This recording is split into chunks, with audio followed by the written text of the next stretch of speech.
নমস্কার, আমি অমিত দাস, বিজ্ঞান রাধানাথ উচ্চ বিদ্যালয়। আমরা আজকে ক্লাস করবো ষষ্ঠ শ্রেণীর বিজ্ঞান বিষয়ের জীবজগৎ, অর্থাৎ চ্যাপ্টার নাম্বার 2।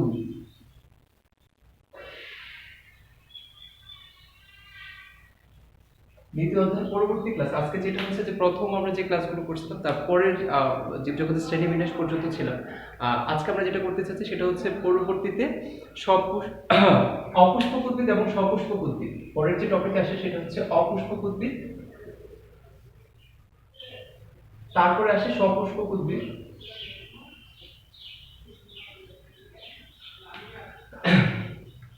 এখন দেখি আসলে সপুষ্পক উদ্ভিদ এবং অপুষ্পক উদ্ভিদ বলতে আসলে কি বোঝায়। অপুষ্পক উদ্ভিদ এর মানে হচ্ছে অপুষ্প। পুষ্প শব্দের অর্থ হচ্ছে কিন্তু ফুল। আর অ শব্দ যেমন কাজ, তার সাথে যখন অযুক্ত হয় তখন কিন্তু আমরা সেটাকে বলি কাজ নাই, বা হ্যাঁ, অ শব্দটা কিন্তু নাই বোঝায়। তো ঠিক একইভাবে এই স্বরেও যুক্ত হওয়াতে এই ফুল পুষ্পের সাথে স্বরেও যুক্ত হওয়াতে অপুষ্প হয়ে গেছে, এর মানে হচ্ছে ফুল নেই। তাহলে বোঝা যাচ্ছে যেসব উদ্ভিদের ক্ষেত্রে ফুল হয় না তাদেরকে অপুষ্পক উদ্ভিদ বলে, যেসব উদ্ভিদের ক্ষেত্রে ফুল ও ফল হয় না তাদেরকে বলা হয় অপুষ্পক উদ্ভিদ।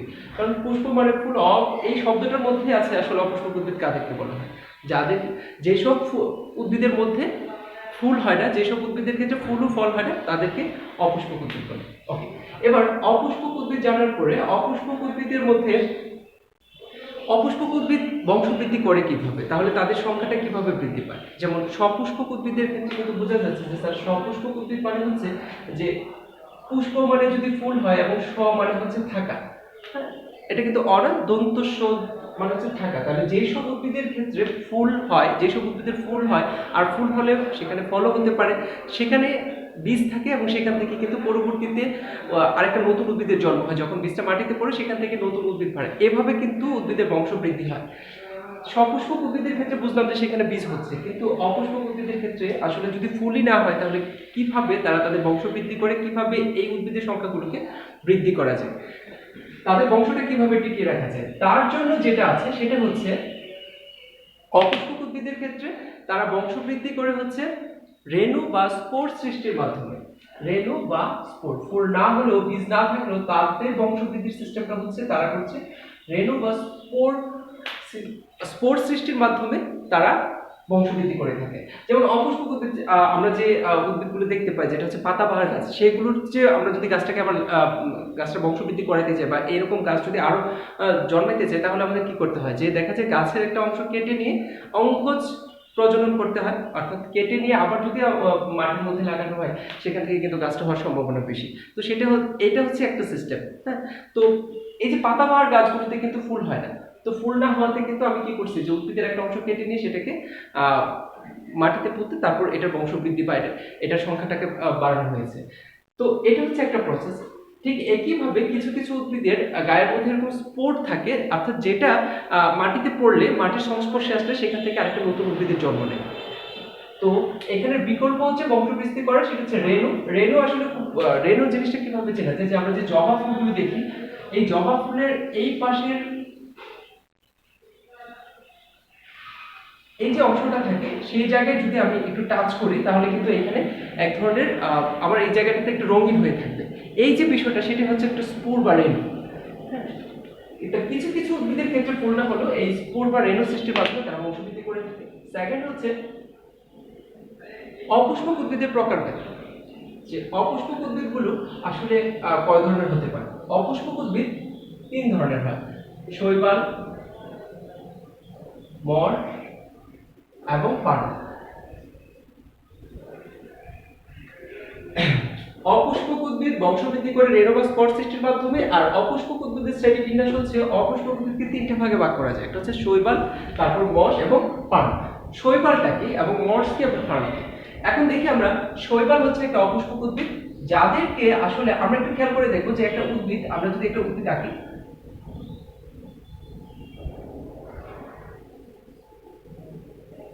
এটা একটা ছোট একটা গাছ, যে কোনো একটা উদ্ভিদের কিন্তু আমরা যদি এই ক্লাসিফিকেশনটা দেখি তাহলে দেখা যাচ্ছে তার শিকড় আছে, কাণ্ড আছে, তারপর পাতা।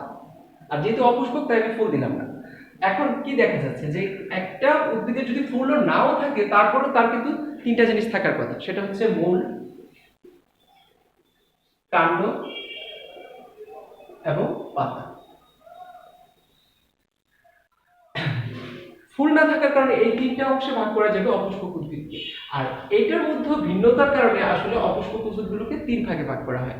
যেমন যেসব উদ্ভিদের ক্ষেত্রে যেসব উদ্ভিদকে মূল, কাণ্ড ও পাতায় বিভক্ত করা যায় না তাদেরকে বলা হয় শৈবাল বা সমাঙ্গদেহী উদ্ভিদ।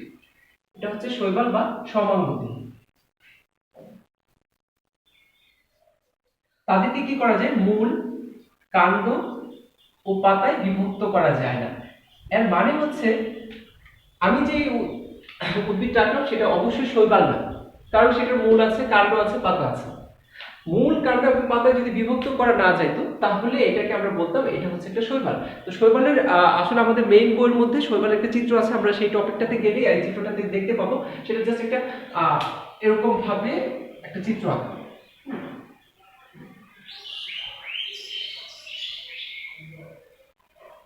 তাহলে এদেরকে ধরে কিন্তু কখনোই বোঝা সম্ভব না যে আসলে তার মূলটা কোনটা, হ্যাঁ, তার কাণ্ড কোথায় আছে, তার পাতা কোথায় আছে। তো যেহেতু মূল, কাণ্ড এবং পাতা বিভক্ত করা যাচ্ছে না, তাহলে যেই সব অপুষ্পক উদ্ভিদকে এই তিনটা ভাগে ভাগ করা যাবে না তাদেরকে বলা হয় সমাঙ্গদেহী। সমাঙ্গদেহী কথাটার মানে কি? সমাঙ্গদেহী কথাটার মানে হচ্ছে সমাঙ্গ মানে সমযোগ অঙ্গ প্লাস দেহ, অর্থাৎ যাদের দেহে সবগুলো অঙ্গের মাঝে কোনো পার্থক্য নেই, সবগুলোকে সমান মনে হচ্ছে, সেটাই হচ্ছে সমাঙ্গদেহী। আর মূল, কাণ্ড, পাতার মধ্যে যে এগুলোকে যদি একটার সাথে আরেকটা কিন্তু পার্থক্য স্পষ্ট বোঝা যায়, কিন্তু সমাঙ্গদেহের ক্ষেত্রে কোনো স্পষ্ট বোঝা যাবে না, অর্থাৎ একটার সাথে আরেকটা কোনো ভিন্নতা নেই।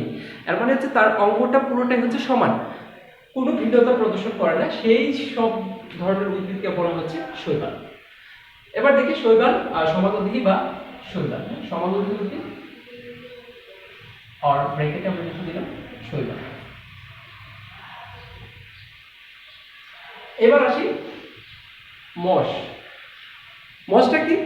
যে সব অপুষ্পক উদ্ভিদ, এটা অবশ্যই একটা অপুষ্পক উদ্ভিদ থাকবে, যে সব অপুষ্পক উদ্ভিদকে কাণ্ড ও পাতায় বিভক্ত করা যায়, কাণ্ড ও পাতায় বিভক্ত করা যায়, অর্থাৎ স্পষ্ট দেখা যায় কাণ্ড এবং পাতা, কিন্তু তাদের মধ্যে দেখো কাণ্ড, পাতা আছে বাট মিসিং আছে কিন্তু এখানে মূল। তাহলে মূলের পরিবর্তে নিশ্চয়ই কোনো কিছু আছে।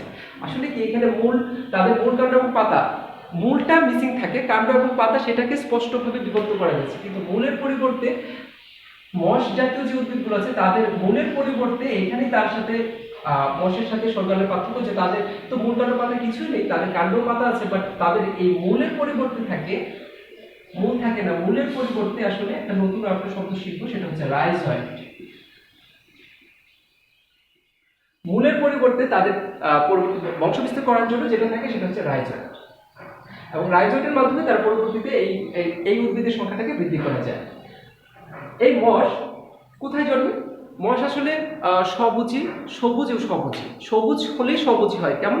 কারণ হচ্ছে সবুজ থাকা মানেই হচ্ছে এটার মধ্যে ক্লোরোফিল আছে এবং ক্লোরোপ্লাস্ট আছে। ক্লোরোপ্লাস্ট থাকার কারণে সে কিন্তু সালোক সংশ্লেষণ প্রক্রিয়ায় শর্করা জাতীয় খাবার তৈরি করতে পারে। তাই নিজে নিজে খাবার তৈরি করতে পারবে কখন? যখন সে সবুজ হবে।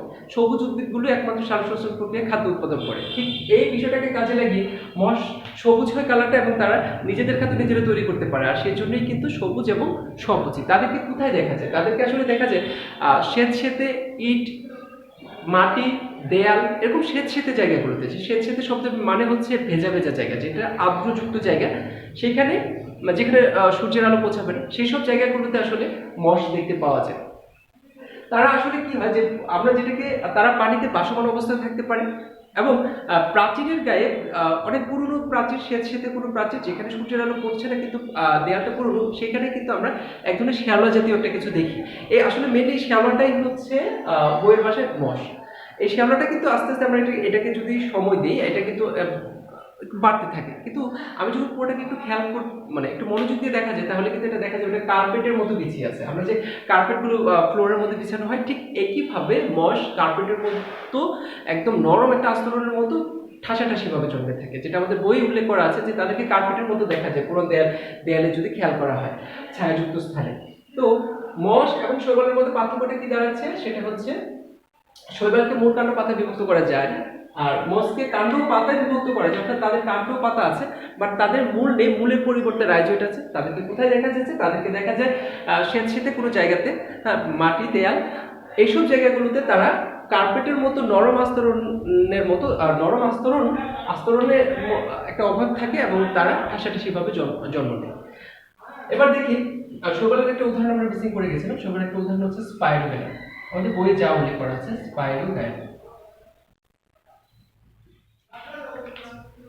মশের ক্ষেত্রে আমরা ওই যে বললাম শ্যাওলা টাইপের থাকে, তো আমরা এটা কিন্তু বইয়ের মধ্যে এই টপিকের যে চিত্র সেখানে কিন্তু চিত্রটা দেওয়া আছে, আমরা সেদিকে একটু খেয়াল করব। এবার আসি ফার্ন। ফার্ন হচ্ছে অপুষ্পক উদ্ভিদগুলোর মধ্যে সর্বোন্নত উদ্ভিদ। কেন সর্বোন্নত উদ্ভিদ? কারণ হচ্ছে একমাত্র এই উদ্ভিদটাতেই তাদেরকে মূল, কাণ্ড এবং পাতায় বিভক্ত করা যাচ্ছে।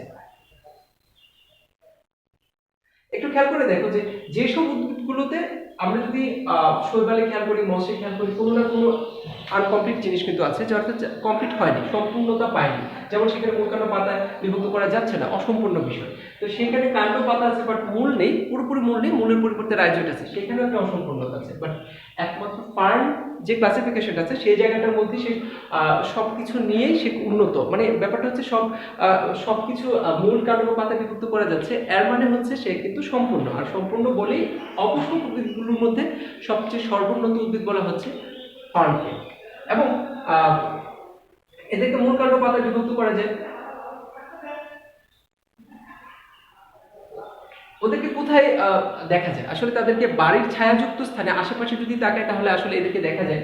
যেমন মনে হচ্ছে ঢেঁকি শাক, এটার চিত্রটা আসলে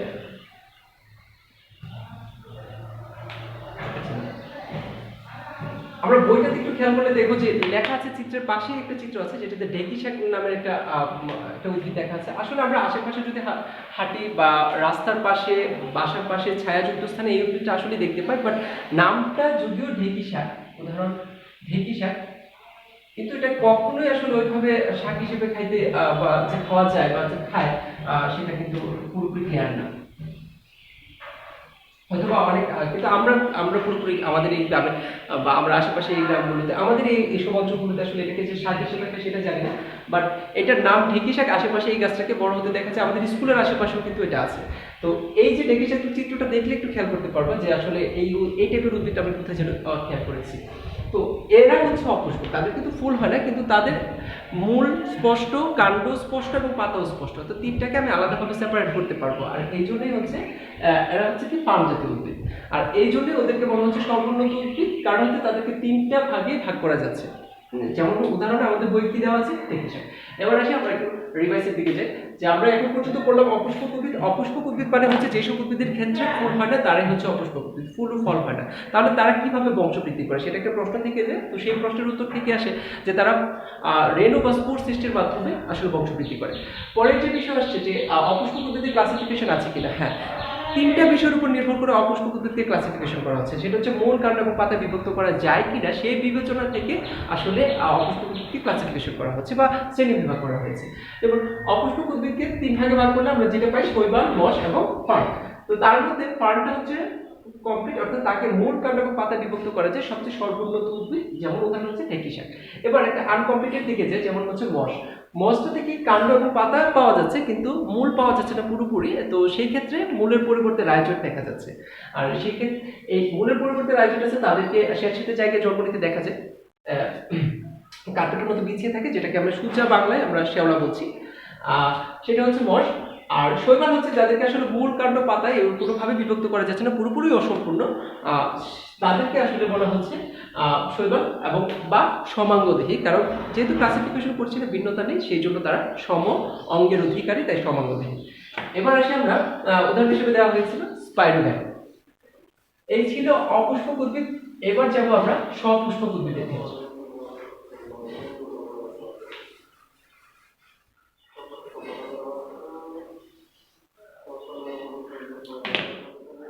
সপুষ্পক উদ্ভিদে কি দেখা যাচ্ছে যে যেসব উদ্ভিদের সপুষ্পক উদ্ভিদে যেসব উদ্ভিদের ক্ষেত্রে ফুল হয়, আবার ফুল হলে ফলও হওয়ার সম্ভাবনা আছে, ফুল ও ফল হয় তাদেরকে আসলে সপুষ্পক উদ্ভিদ বলে। এবার সপুষ্পক উদ্ভিদের কোনো ক্লাসিফিকেশন আছে কিনা সেটা হচ্ছে দেখার বিষয়, যে এখানে কি কোনো পার্থক্য আছে কি। হ্যাঁ, একটা বৈশিষ্ট্যের উপর নির্ভর করে আসলে সেখানে পার্থক্য আছে। সেই বৈশিষ্ট্যটা হচ্ছে এরকম যে স্যার আমরা যেটা করি যে ডিম্বক প্লাস ডিম্বাশয় সবকিছু মিলে সেখান থেকে আসলে একটা সপুষ্পক আরেকটা সপুষ্পক উদ্ভিদের ক্লাসিফিকেশন করা যায়।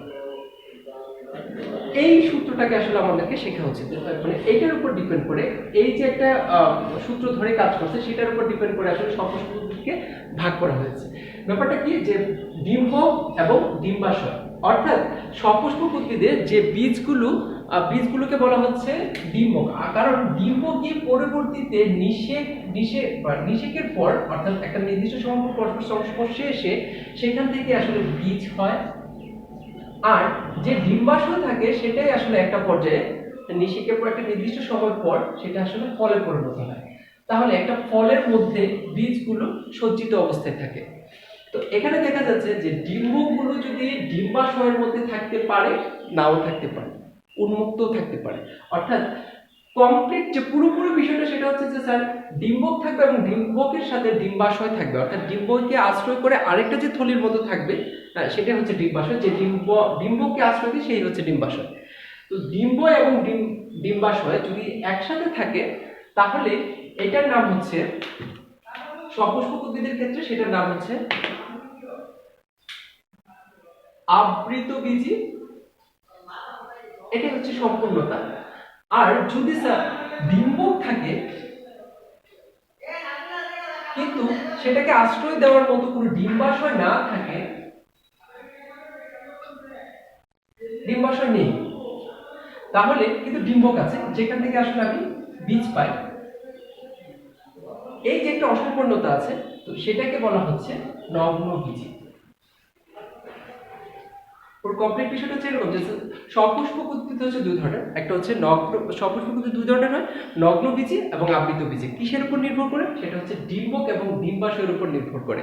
কারণ আমি ডিম্বক থেকে বীজ পাবো, পরবর্তীতে সেটাই বপন করে আমি এই ধরনের আরেকটা উদ্ভিদ জন্মানো যাবে। তো সেই হিসাবটা থেকে আসলে ডিম্বক, আমরা এই সূত্রটা খেয়াল করবো, ডিম্বক এবং ডিম্বাশয়, ডিম্বকগুলো যেখানে থাকে সেটা হচ্ছে ডিম্বাশয়। এখন কোনো কোনো উদ্ভিদের ক্ষেত্রে ডিম্বাশয় আছে, তো কোনো কোনো উদ্ভিদের ক্ষেত্রে ডিম্বাশয় নেই। যাদের ক্ষেত্রে নেই সেই ক্ষেত্রে কি হয়, যেসব উদ্ভিদের ক্ষেত্রে ডিম্বাশয় ডিম্বকগুলো উন্মুক্ত থাকে অর্থাৎ ডিম্বাশয় আবৃত থাকে না, সেই সব উদ্ভিদগুলোকে বলা হয় নগ্নবীজী উদ্ভিদ। উদাহরণ সাইকাস এবং পাইনাস।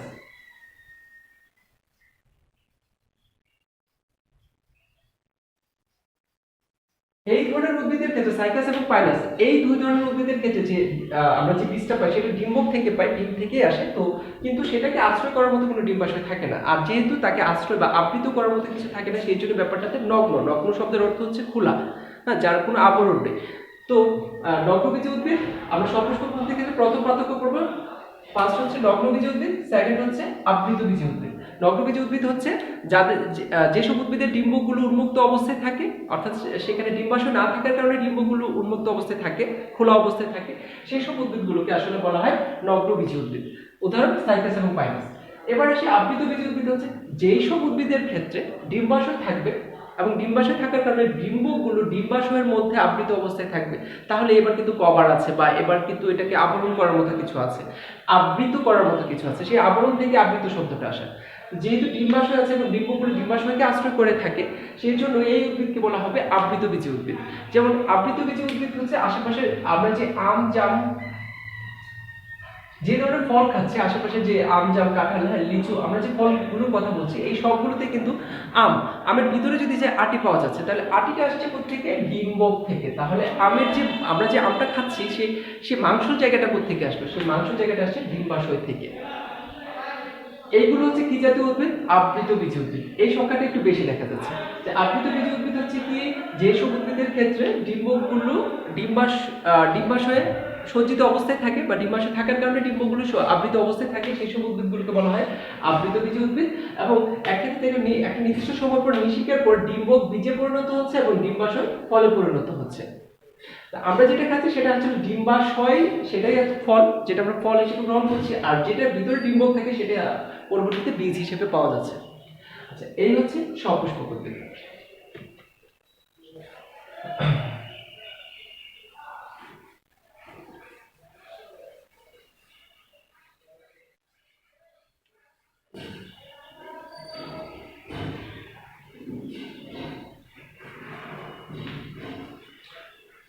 এই ছিল উদ্ভিদের ক্লাসিফিকেশন, উদ্ভিদের শ্রেণী বিভাগ। সেটা হচ্ছে সপুষ্পক এবং অপুষ্পক, অর্থাৎ ফুল হয় কি হয় না তার উপর ভিত্তি করে আসলে ক্লাসিফিকেশন করা। কিন্তু এরপরে যে টপিকটা থাকে সেটা হচ্ছে প্রাণী। প্রাণীদের ক্ষেত্রে আসলে এতক্ষণ উদ্ভিদের শ্রেণী বিভাগ দেখানো হয়েছিল, কিন্তু এখন পরবর্তীতে যে টপিকটা আছে সেটা হচ্ছে প্রাণীদের কিভাবে শ্রেণী বিভাগ করা হয়েছে, কোন টপিকের উপর বিশেষ কোন সিম্পটমের উপর খেয়াল করে তারা প্রাণীদেরকে ক্লাসিফিকেশন করেছে, আমরা সেটা একটা দেখব। প্রাণী মানে হচ্ছে যাদের প্রাণ আছে, তো যাদের প্রাণ আছে তাদেরকে প্রধানত দুটি ভাগে ভাগ করা যায়। সেটা হচ্ছে মেরুদণ্ডের উপর ভিত্তি করে, মেরুদণ্ডী প্রাণী, অমেরুদণ্ডী প্রাণী।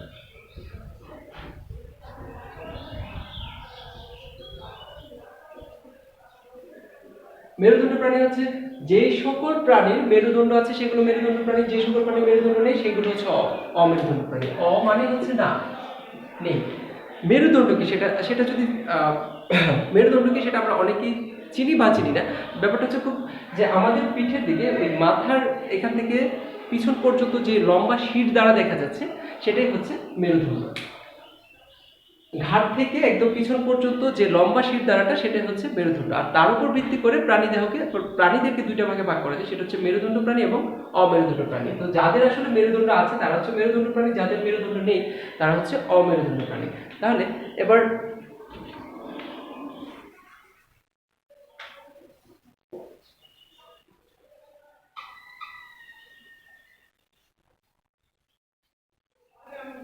মেরুদণ্ড প্রাণীর উদাহরণগুলো যেমন প্রথমে মানুষ, আমরা যারা মানুষ, পশু পাখি,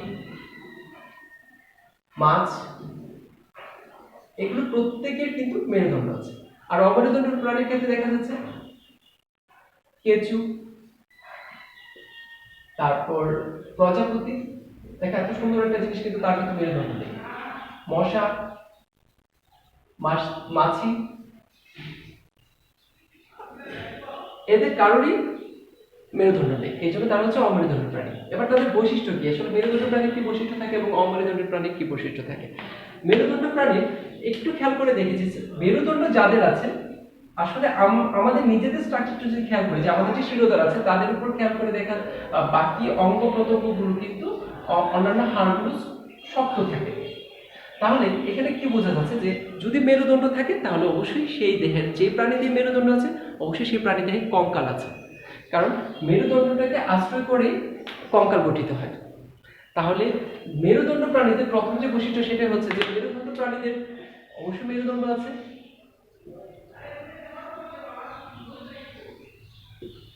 এবং তাদের দেহে কঙ্কাল থাকে। মেরুদণ্ড থাকার কারণে কঙ্কাল থাকে, এটা তো বললাম যে এই মেরুদণ্ডকে আশ্রয় করে একটা স্ট্রাকচার বা একটা অবয়ব তৈরি হয়, একটা গঠন তৈরি হয়, এই আশ্রয় করছে মেরুদণ্ডকে। এই জন্য মেরুদণ্ড যাদের আছে, যে প্রাণীদের দেহে মেরুদণ্ড আছে তাদের অবশ্যই কঙ্কাল আছে। তো মেরুদণ্ড প্রাণীদের দেহে কি থাকে? কঙ্কাল থাকে। পরের যে বৈশিষ্ট্য হচ্ছে তাদের চোখ সরল প্রকৃতির,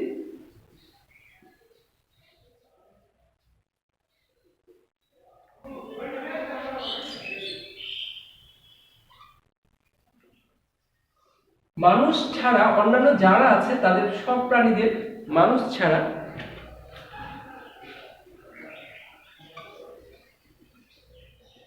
অন্যান্য প্রাণীদের লেজ থাকে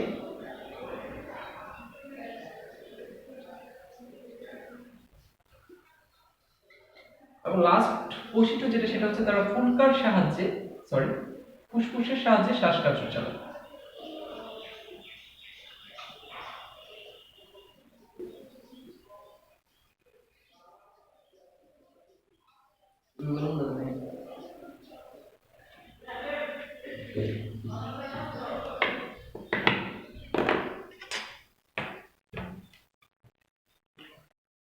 ঠিক নেই।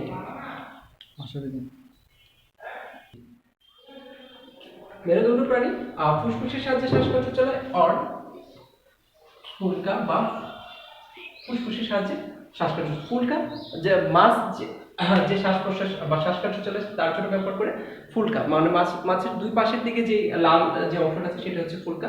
তো ফুলকার সাহায্যে মাছ একটা মেরুদণ্ড প্রাণী সেই শ্বাসকষ্ট পরিচালনা করে, আর মানুষ শ্বাসকষ্ট পরিচালনা করে ফুসফুসের মাধ্যমে, যেটা হচ্ছে আমাদের দুই বুকের ভেতরে হৃৎপিণ্ডের উপরের দিকে যে এটা থাকে সেটা হচ্ছে ফুসফুস। তো ফুসফুসের সাহায্যে মানুষ শ্বাসকষ্ট চালাচ্ছে, আর ফুলকার সাহায্যে চালাচ্ছে হচ্ছে মাছ। তো এটা হচ্ছে মেরুদণ্ড প্রাণীর বৈশিষ্ট্য। আর অমেরুদণ্ড প্রাণীর বৈশিষ্ট্য হচ্ছে, অমেরুদণ্ড প্রাণীর বৈশিষ্ট্য বোঝাই যাচ্ছে যে মেরুদণ্ড প্রাণীর যদি মেরুদণ্ড থাকে, অমেরুদণ্ড প্রাণী মানে মেরুদণ্ড নেই, তাহলে মেরুদণ্ড নেই, মেরুদণ্ড থাকে না। আর যেহেতু মেরুদণ্ড নেই, আর সেই জন্য অবশ্যই তাকে আশ্রয় করে কঙ্কাল গঠিত হবে না, তাহলে তাদের দেহে কঙ্কালও নেই।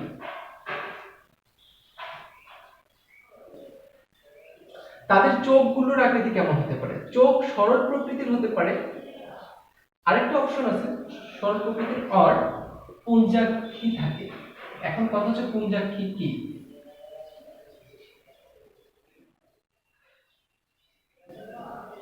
সরল প্রকৃতি বা পুঞ্জাক্ষী থাকে। পুঞ্জাক্ষী মানে হচ্ছে পুঞ্জ প্লাস অক্ষী, শব্দটাকে ভাঙলে এরকম দুটো শব্দ পাওয়া যায়। তো অক্ষী মানে হচ্ছে চোখ, পুঞ্জ মানে হচ্ছে অনেকগুলো চোখের সমাহার, তো অনেকগুলো চোখের সমাহারকে বলা হচ্ছে পুঞ্জাক্ষী। একমাত্র অমেরুদণ্ড প্রাণীর ক্ষেত্রে কিন্তু তাদের অনেকগুলো চোখের সমাহার থাকতে পারে, পুঞ্জাক্ষী থাকতে পারে, আবার চোখ সরল প্রকৃতির হতে পারে। আর এদের কারণে কিন্তু একটু খেয়াল করলে দেখবো যে কারণে লেন্স নেই। এই ছিল মেরুদণ্ড এবং অমেরুদণ্ড প্রাণীর বৈশিষ্ট্য, যেটা আসলে আমরা ক্লাস 5 এ হয়তো পরিচিত ছিলাম। মেরুদণ্ড প্রাণীদের এই টপিক থেকে বোঝা যাচ্ছে মেরুদণ্ড প্রাণীদের অবশ্যই মেরুদণ্ড আছে, আর মেরুদণ্ড আছে, মেরুদণ্ডকে আশ্রয় করে তাদের কঙ্কাল থাকে, সো কঙ্কালও থাকে, এবং তাদের চোখের দিকে যাওয়া, যে তাদের চোখের বৈশিষ্ট্যটা কি দেখা যায়, চোখ হচ্ছে সরল প্রকৃতির হয়। আর মানুষ ছাড়া অন্যান্য প্রাণীদের লেজ থাকে, আর বাকি হচ্ছে তারা শ্বাসকার্য কিভাবে চালাচ্ছে, ফুলকা বা ফুসফুসের সাহায্যে তারা আসলে শ্বাসকার্য পরিচালনা করে। আর অমেরুদণ্ড প্রাণীর ক্ষেত্রে দেখা যাচ্ছে যে তাদের মেরুদণ্ড থাকে না, আর সেই জন্য কঙ্কালও নেই, তাদের যে চোখ আছে সেটা সরল প্রকৃতির, কিন্তু অবলিক দিয়ে কিন্তু পুঞ্জাক্ষিত দেখা যায়। পুঞ্জাক্ষী মানে হচ্ছে অনেকগুলো চোখের সমাহারে দেখা যায়, এবং তাদের লেজ থাকে না। এই ছিল মেরুদণ্ড এবং অমেরুদণ্ড প্রাণীর বৈশিষ্ট্য। এইবার আমরা পড়ব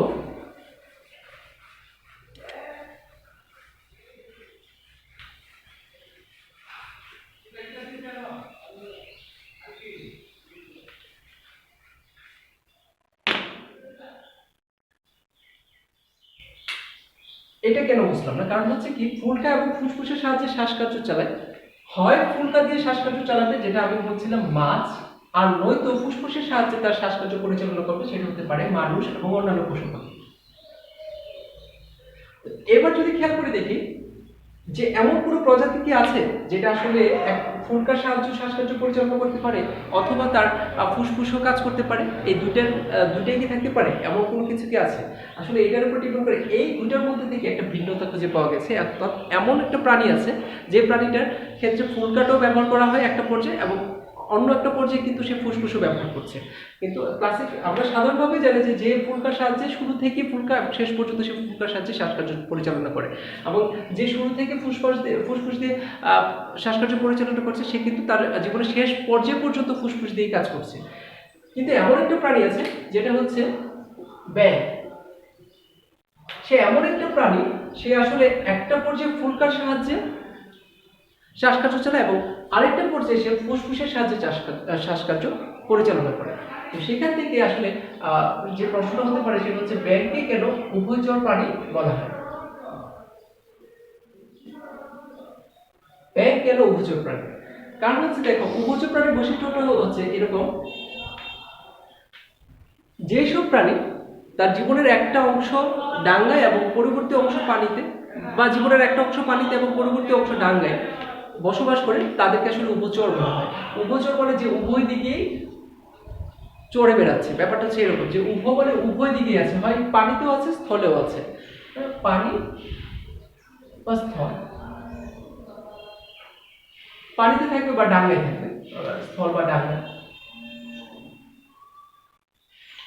আমরা যেসব প্রাণীগুলো দেখি হয় সে পানিতে তো পানিতেই, মাছ কখনোই সে ডাঙ্গায় বাঁচবে না। আর যেটা পাখি ডাঙ্গায় বাঁচে কিন্তু তাকে আবার পানিতে নিলে বাঁচবে না। কিন্তু এমন একটা প্রাণী যেটা হচ্ছে ব্যাঙ, সে একটা পর্যায়ে পানিতে বসবাস করে এবং জীবনের আরেকটা পর্যায়ে পরিণত অবস্থায় সে কিন্তু ডাঙ্গায় বসবাস করে। আর সেইখান থেকে একটা নতুন একটা বিষয় চলে আসে যে উভয়চর বিষয়, যে উভয় দিকেই থাকতে পারে। সেটা হচ্ছে যে যেসব প্রাণী, আগে যাবো যে উভয়চর প্রাণী কাদেরকে বলা হয়, যেসব প্রাণী জীবনের একটা অংশ পানিতে বাস করে এবং এবং অপর অংশে সে ডাঙ্গায় বাস করে, সেটাই হচ্ছে উভয়চর। সেসব প্রাণীগুলোকে আসলে উভয়চর প্রাণী বলা হয়। এবার দেখি ব্যাঙ একটি উভয়চর প্রাণী, কারণ ব্যাঙ তার জীবনের শুরুটাই করে পানি থেকে, অর্থাৎ সে যখন তার জীবনের শুরুটা হয় ব্যাঙাচি, কিন্তু ব্যাঙাচি থাকে কোথায়? পানির মধ্যে। তো সেই হিসেব করে তার জীবনের শুরুটা হয় ব্যাঙাচি দিয়ে, যে থাকে পানিতে, তাহলে পানির পরিবেশ দিয়ে তার জীবনের শুরু। কিন্তু পরিণত অবস্থায় সে সে যখন সেখান থেকে বড় হয়, ছোট একটা ব্যাঙ হয়, তারপর কিন্তু সে আর পানিতে থাকে না, তারপর সে কোথায় চলে আসে? ঢাঙ্গায় চলে আসে। তাহলে সে উভয় দিকেই ছিল, জীবনের একটা পর্যায়ে ছিল পানিতে এবং আরেকটা পর্যায়ে সে চলে আসছে ডাঙ্গায়। সেই জন্য ব্যাঙ হচ্ছে একটা উভয়চর প্রাণী। এবং উভয়চর প্রাণীদের দেহের ক্ষেত্রে কি পরিবর্তন আসে? উভয়চর প্রাণীর দেহের আসলে যেটা আইস, পালক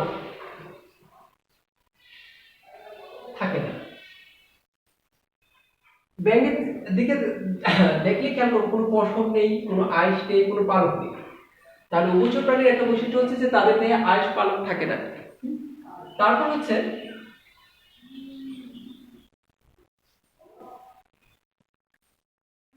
তাদের দুজোড়া পা থাকে, কিন্তু পায়ে কোনো নখ থাকে না।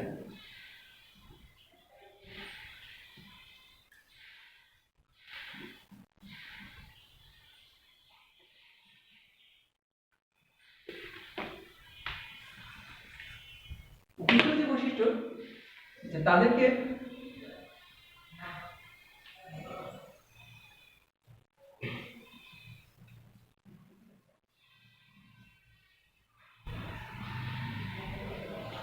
জীবনের প্রথম পর্যায়ে ফুলকার সাহায্যে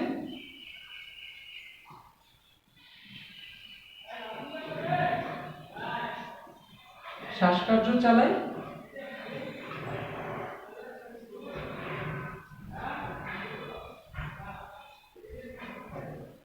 এবং পরবর্তী পর্যায়ে ফুসফুসের সাহায্যে শ্বাসকার্য পরিচালনা করে।